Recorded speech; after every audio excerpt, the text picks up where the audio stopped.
அன்னவயல் புதுவை ஆண்டாள் அலங்கருக்கு பண்ணும் திருப்பாவை பல்வதியும் இன்னிசையால் பாடி கொடுத்தாலே நல் பாமாலை பூமாலை சூடி கொடுத்தாலே சொல்லு சூடி கொடுத்த சுடற்கொடியே துல்வாவாய் பாடி அருளவல்ல பல்கையால் நாடினீர் வேங்கடவர்க்கென்ன விதியிந்தா இம்மாற்றம் நாம் கடவா வண்ணமே நல்கு. பாண்டியன் கொண்டாட பட்டபிரான் வந்தான் என்று ஈண்டிய சங்கப்படுத்துவத வேண்டி வேதங்கள் ஓதி விருந்து கிடியறுத்தான் பாதங்கள் யாமுடையான் பெற்று. திருவாடிபுரத்தில் ஜெகத்துதித்தாள் வாழியே திருப்பாவை 30 செப்பினாள் வாழியே பெரியாழ்வார் பெற்றெடுத்த பெண்பிள்ளை வாழியே பெரும்புதூர் மாமுனிக்கு பின்னனால் வாழியே 143 உரைத்தாள் வாழியே உயரரங்க கண்ணி உகந்தளித்தாள் வாழியே மறுவாடும் திருவள்ளி வளநாடு வாழியே மண்புதுவி மலர்கொதை மலர்பாதங்கள் வாழியே.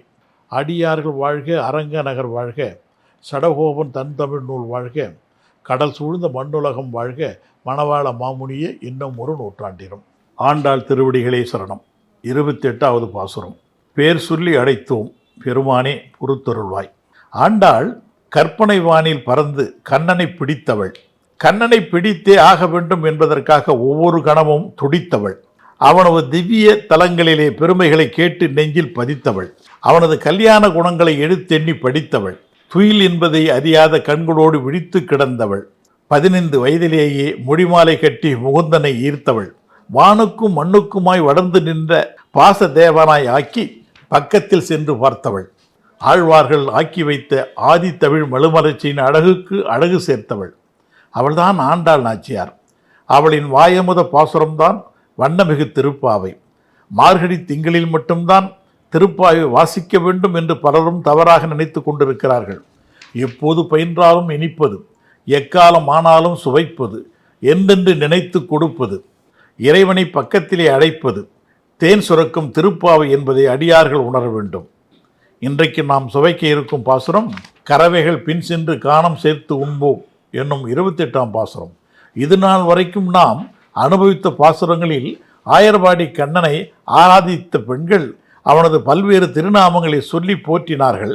கண்ணா என்று கனிந்தார்கள், நாராயணா என்று மகிழ்ந்தார்கள், மாமாயன் என்று மண்டியிட்டார்கள், மாதவனே என்று மனம் குடைந்தார்கள், வைகுந்தா என்று வணங்கினார்கள், பத்மநாபா என்று பரவினார்கள், தாமோதரா என்று தவித்தார்கள், கேசவா என்று கிளர்ந்தார்கள், மாலே மணிவண்ணா என்று மயங்கினார்கள், கோவிந்தா என்று கும்பிட்டார்கள்.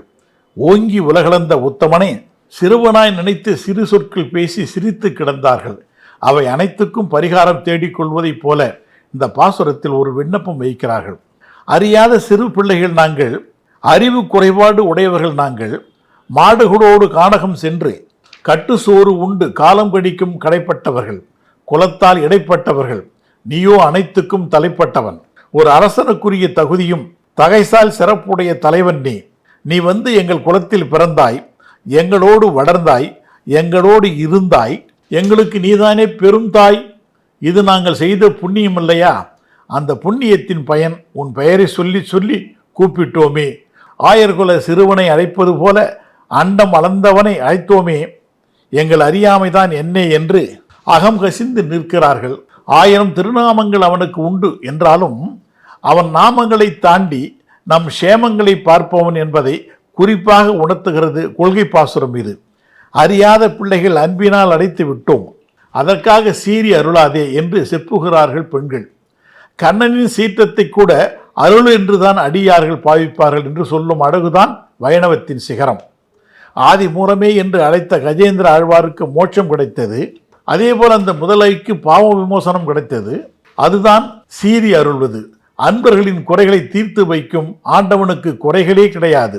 இதை குறிப்பதற்கு நாம் பயன்படுத்தும் குறையொன்றும் இல்லா கோவிந்தா என்றும் வைரம் பாய்ந்த வார்த்தைகளை நமக்கு வரம் போல வழங்கியது இந்த பாசுரம்தான். குறையொன்றும் இல்லாத கோவிந்தா, அறிவொன்றும் இல்லாத நாங்கள் உன் பெயரை சொல்லி அழைத்த பிழையை மன்னித்து எங்களை காத்துள்ள வேண்டும். காடு சென்று மாடு மேய்த்து பாடுபடும் நாங்கள் உன்னை நம்பித்தான் இருக்கிறோம். உனக்கும் எங்களுக்குமான உறவு யாராலும் பிரிக்க முடியாத உறவு, பிரிவு என்பது நினைக்க முடியாத உறவு.